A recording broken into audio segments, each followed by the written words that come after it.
வணக்கம். இன்றைக்கும் பல உணவு தான். ஒரு வாரத்தில் 4 நாளாவது எடுத்துக்கணும் அப்படின்னு டிசைட் பண்ணிட்டேன். ஏன்னா மற்ற நேரத்தில் இடையில சாப்பிட மாட்டேங்கிறோம். அதனால் கம்பல்ஷன் அப்படின்னு முடிவு பண்ணிட்டேன். பல உணவு பசங்களுக்கு எக்கு ஆம்லெட் போட்டு கொடுத்தேன். பொண்ணுக்கு இது பையனுக்கு 2 பேருக்கும் போட்டு கொடுத்துட்டு மத்தியானம் சாதம், அப்புறம் நல்லெண்ணெய், புளிக்குழம்பு, வெண்டைக்காய் போட்டு வெங்காயம் பூண்டு எல்லாம் போட்டு ஒரு புளிக்குழம்பு ரொம்ப டேஸ்ட்டாக இருந்தது. வாரத்தில் ஒரு நாள் வைக்கிறதுனால என்னமோ தெரில, ரொம்ப டேஸ்ட்டாக இருந்துச்சு.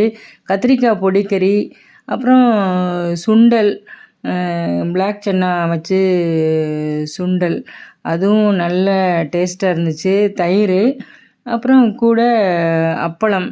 புளிக்குழம்புங்கிறதுனால அப்பளம் வச்சா டேஸ்ட்டு நல்லாயிருக்கும் அந்த காம்பினேஷன் அப்படின்னு. அவ்வளோதான். சப்ஸ்கிரைப் பண்ணுங்கள், ஷேர் பண்ணுங்கள்.